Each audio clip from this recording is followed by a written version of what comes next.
Hello friends, welcome to Mysterious Stories. Today we are talking about lawn chair, Larry Walters. Our story begins in 1962, when a 13-year-old boy named Larry Walters enters an Army-Navy surplus store. Among the Swiss Army knives and flashlights, he discovers a weather balloon. At that point, inspiration strikes him like a lightning bolt. He believes, if I had enough of these balloons, I could fly. He finishes from high school and joins the United States Air Force, but is turned down due to his bad eyesight. Anything upsets Larry, but he says, I'm not going to let this stop me. Fast forward to 1982.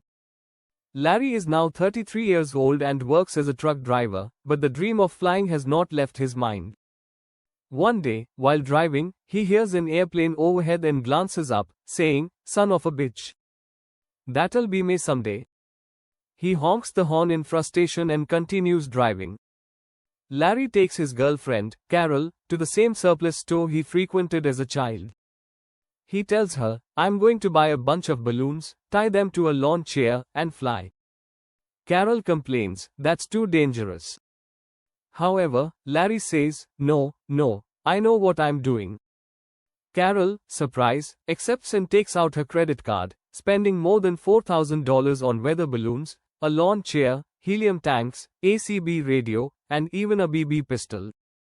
Larry lays out his plan. I'm going to take off from your backyard in San Pedro, fly over the San Gabriel Mountains, and once I hit about 7,000 feet, I'll shoot some balloons and float safely down into the Mojave Desert.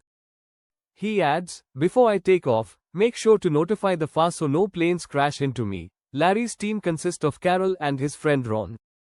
They fill 42 weather balloons with helium, tie them to a lawn chair, and add 24 water jugs as ballast. Larry names the gadget Inspiration I. He's prepared to depart. They cut the first tether, and Carol becomes frightened, but Larry is adamant, saying, a man can't just sit around. A burst of wind breaks the second tether, and Larry flies into the sky at 1,000 feet per minute. Carol freaks out when Larry rises. Larry exclaims, oh my God, my dreams come true. From the sky. Meanwhile, Ron informs Carol, we forgot to call the FAA. Larry grabs the CB radio and announces, I'm at 500 feet, entering federal airspace. A bit later, he says, I'm at 1,450 feet, higher than the Sears Tower. He soon reaches 6,500 feet above the clouds. Larry exclaims, I'm at 8,000 feet. The oxygen is running low up here. As he rises higher, he begins to contemplate, when I was a teen, I experienced Beatlemania, but this is more like Banana Man mania. When Larry reaches 16,000 feet, 3 miles above sea level, he panics, thinking, I thought I'd stop at 7,000 feet, but now I'm way over that. What did I do? Meanwhile, a pilot looks out the window and spots Larry, a man in a lawn chair with a rifle. Carol informs Larry, you're too high, you're going to get into trouble, but Larry says, it's wonderful up here. But I believe it is time to come down now. Larry fires a few balloons with the BB gun, but it slides from his lap and falls into the sky. He still has 35 balloons attached to him. Surprisingly, 35 balloons are plenty to bring him down slowly and safely. Larry lands at Long Beach, where his chair becomes entangled in power lines, cutting out power to the entire neighborhood. Carol rushes to him, pleased that he is alive, and tells him, please don't ever do that again. Larry makes the evening news and is not charged.